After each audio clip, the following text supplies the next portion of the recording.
होती है।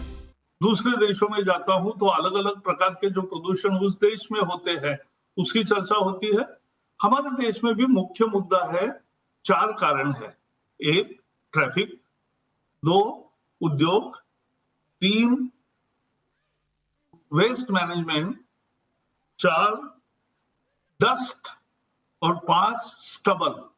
ये बड़े 5 कारण है और ज्योग्राफी भी एक कारण है जिसके कारण प्रदूषण उड़ जाता है या टिका रहता है, ये तय होता है।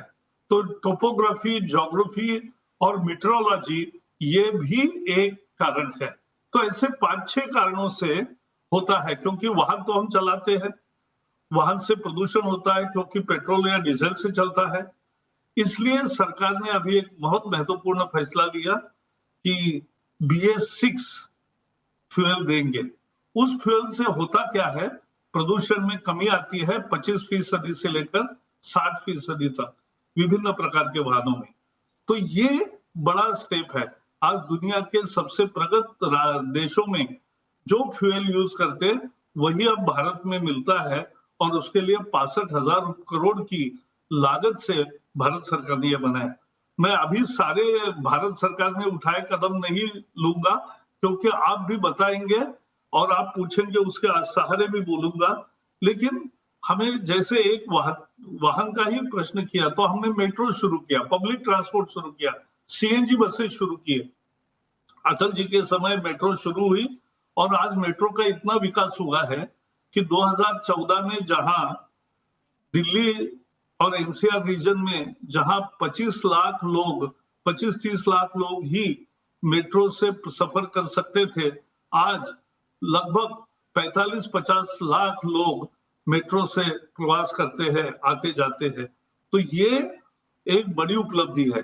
उससे पर्यावरण पूरक प्रवास होता है और उससे महत्वपूर्ण है कि 4 लाख गाड़ियां जो अदरवाइज सड़क पर आती, now they don't come.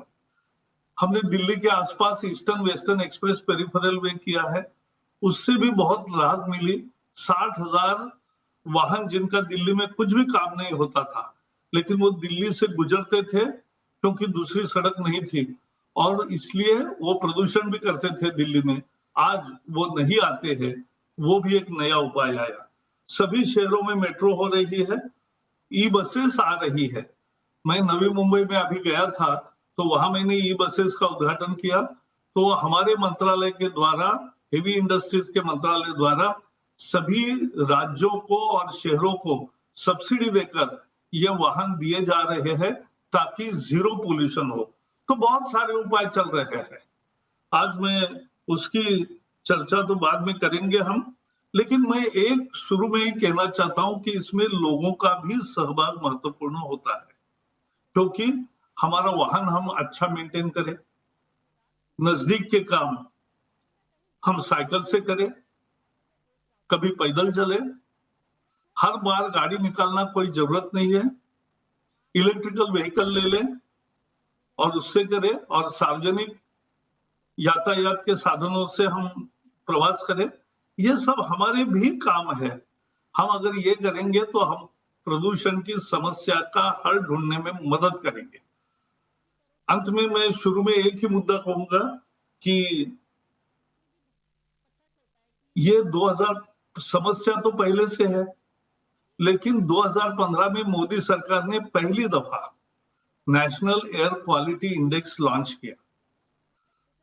Acceptance of a problem is the beginning of solution, and therefore ये launching national air quality index is a very big important step, and I'll just show today. I appeal that you also download this app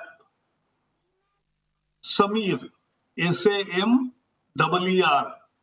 Sameer app will show you the complete information on pollution in various cities, and you will find that this is the area, Gangetic Belt, where there is heavy pollution. It is red marked, but many other areas on Deccan Plateau is green. Though Mumbai, Hyderabad, Bangalore, Delhi may have the same population and traffic and many other things, but pollution differs city to city and there are different reasons. Delhi में एक और भी कारण होता है, पराली जलती है 40 दिन के लिए। लेकिन एक मैं बताना चाहूंगा कि जब हम सत्ता में आए 2014 में, तो 2016 से ये गिनती शुरू हुई है, तो 2016 में 250 दिन खराब हवा के होते थे दिल्ली एनसीआर परिसर में। आज 180 दिन रह गए हैं, 70 दिन कम हुए और 70 दिन अच्छी हवा के बढ़े।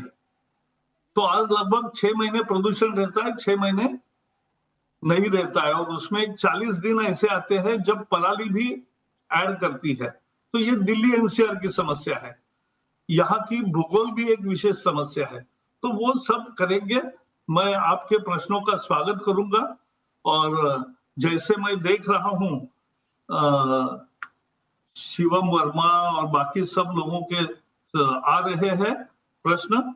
एक प्रश्न आया है सचिन मोहन का, how everyone can contribute to reducing air pollution. जो मैंने कहा कि ये सबकी जिम्मेवारी है, इसलिए कचरा न करना, कचरा जगह पर जाना, कचरा बाइफरकेट करके गीला और सूखा कचरा अलग करके देना, तो वेस्ट का मैनेजमेंट अच्छा होता है। देखो, आज दिल्ली शहर में हमने कंस्ट्रक्शन डिमोलिशन वेस्ट मैनेजमेंट के रूल्स नए लाए 2016 में, ये भी एक बड़ा सुधार था।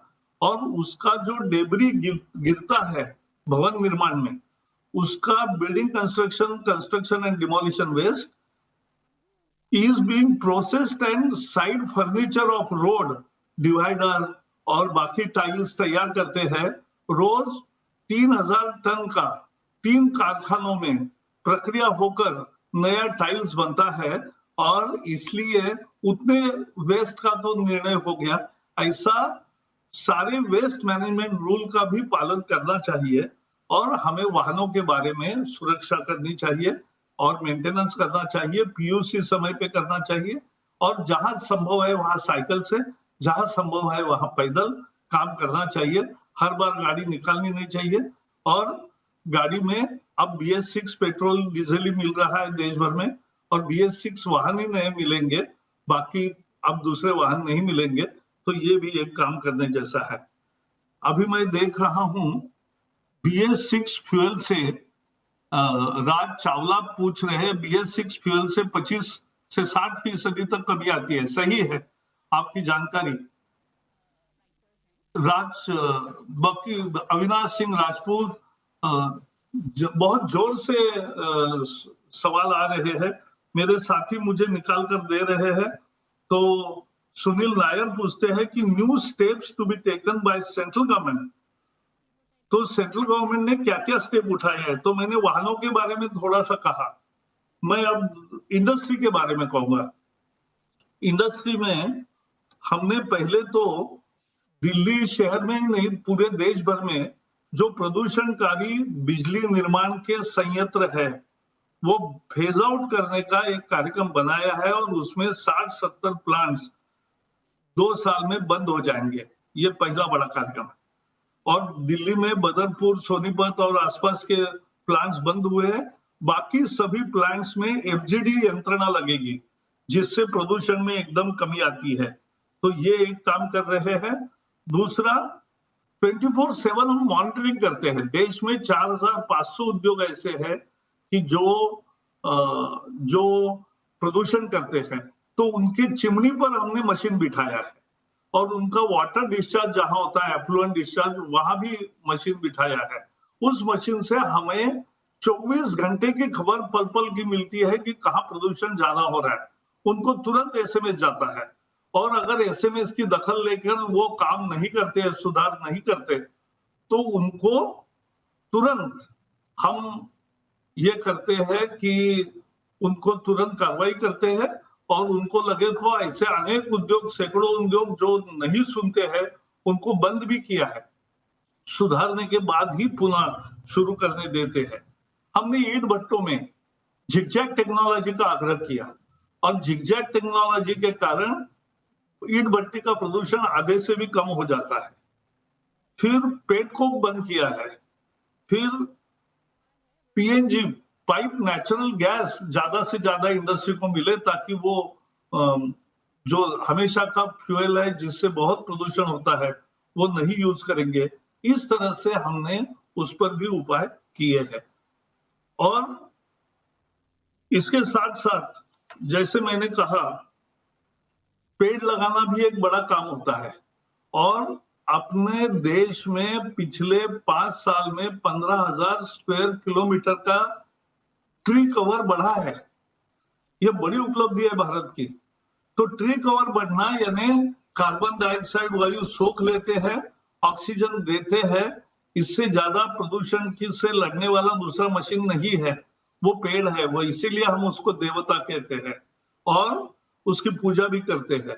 तो ये बड़े पैमाने पर ट्री कवर बढ़ रहा है, ये भी एक महत्वपूर्ण है। तीसरा एक काम करते हैं हम कि 122 शहरों का लगातार 24 घंटे परीक्षण करते हैं 8 पैरामीटर की कि PM 2.5 कितना है, PM 10 पॉइंट कितना है, सॉक्स कितना है, नॉक्स कितना है, ओजोन कितना है। तो सभी जो प्रदूषण के 8 घटक है उस पर उसकी 24 घंटे निगरानी होती है।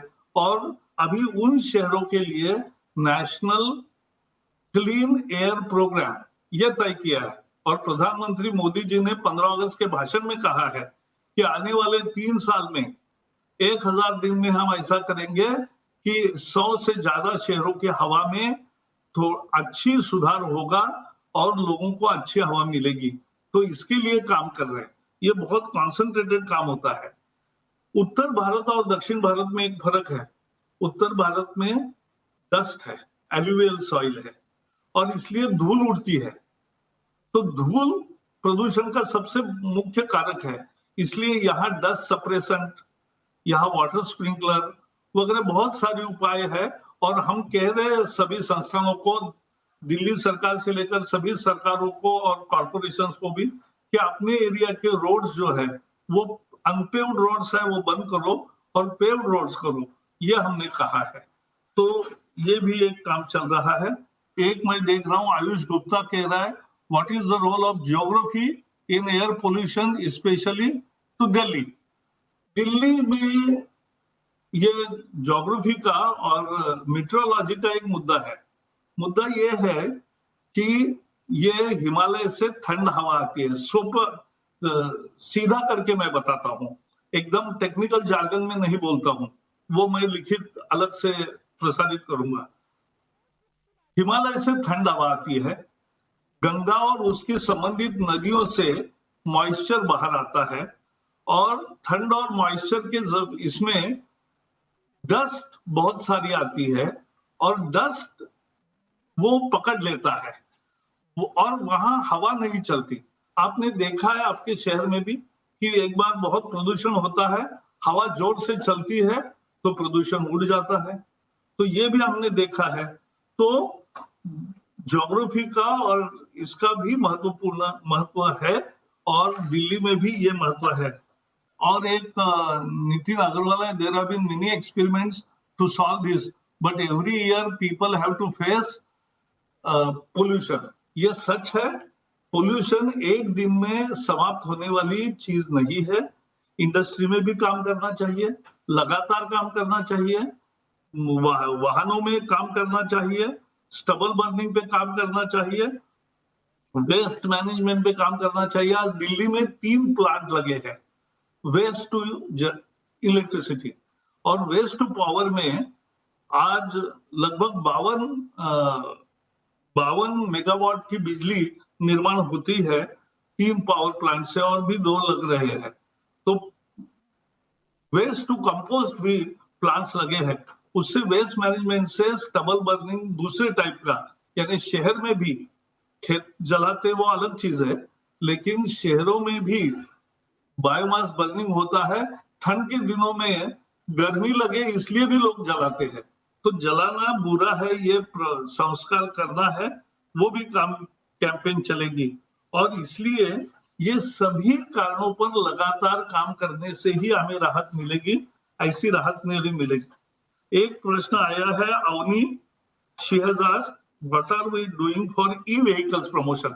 ई व्हीकल के लिए हमने बहुत काम किया है। ई व्हीकल आज 2 लाख से भी ज्यादा ई व्हीकल देश भर में घूम रहे हैं और उसमें से 60-70 हजार व्हीकल्स को हमने सब्सिडी दी है। ई रिक्शा भी बहुत पैमाने पर चल रहे हैं। ई स्कूटर भी पॉपुलर हो रही है। मैं खुद ई व्हीकल चलाता हूँ, ई व्हीकल ही मैं यूज करता हूँ। जब भी सदन में जाता हूँ या किसी भी ऑफिशियल काम में जाता हूँ तो मैं ई व्हीकल लेके जाता हूँ। और इलेक्ट्रिकल कार बहुत अच्छी है, मेरे घर में चार्जिंग भी होता है, तो ये फ्यूल में भी सस्ती है। यानी 70-80 पैसा 1 किलोमीटर जा सकते हो, इससे सस्ता तो कुछ नहीं है। तो इसलिए इलेक्ट्रिकल व्हीकल शुरू में पैसे ज्यादा पड़ते हैं, वो भी धीरे धीरे जैसी मांग बढ़ेगी वैसे कम होती जाएगी, ये मुझे विश्वास है। लेकिन मैं ई स्कूटी भी चलाता हूँ, तो ई स्कूटी आपको भी यूज करना चाहिए, यही मैं कहूंगा। और एक सवाल आया है कि NOx in diesel cars 70% reduction होता है BS-V6 से, ये सच है। और नॉक्स का भी 25% रिडक्शन होता है, ये भी सच है। Particulate matter in diesel vehicles 80% reduction होता है, ये फायदा है BS-6 इसका। और इसलिए मुझे कहना है कि ये पोल्यूशन का प्रॉब्लम हमें सबको मिलकर, और इसलिए सरकार ने क्या किया, मैं जब पहली दफा एनवायरमेंट मंत्री था तो मैंने 5 राज्यों को इकट्ठा बुलाया, क्योंकि ये दिल्ली कॉर्पोरेशन की समस्या नहीं है, दिल्ली राज्य सरकार के सीमा में नहीं होता है, ये एक एयर शेड है और एयर शेड बड़ी है। और इसलिए उसमें गुड़गांव और फरीदाबाद, गाजियाबाद और नोएडा, ये उत्तर प्रदेश का इलाका, हरियाणा का इलाका, अलवर तक का इलाका, राजस्थान का, ये भी आता है। उससे भी इसलिए 5 राज्यों की बैठक, मंत्रियों की बैठक साल भर में एक बार मैं लेता हूँ, कैबिनेट सेक्रेटरी एक बार बैठक लेते हैं, प्रिंसिपल सेक्रेटरी एक बार बैठक लेते हैं, हमारे सेक्रेटरी 2 बार बैठक लेते हैं, CPCB 3-4 बार बैठक लेती है हर 3 महीने में, और टास्क फोर्स की भी बैठकें होती है। ऐसे पिछले 5 सालों में बैठकों के बाद बैठकें होकर क्या क्या काम तय किया, short term plan, medium term plan, long term plan, और उसका क्या काम हुआ, इसका रिव्यू लिया जाता है। और जो फिर भी पालन नहीं करते उसके लिए हमने CPCB के 50 टीम NCR रीजन में भेजे हैं। और जैसा मैंने कहा, बाकी 100 शहरों में भी हम इसी तरह का काम करेंगे, ताकि उसका परिणाम ये होगा कि प्रधानमंत्री का जो वादा है वो सच साबित होगा और 3-4 साल के अंदर हमारे हवा के गुणवत्ता में अच्छा सुधार होगा, ये हमें उसमें देखने को मिलेगा। आज भी आंकड़ों के जंजाल में अभी मैं नहीं जाता, I don't go into those figures because that will we have very limited time to speak on Facebook.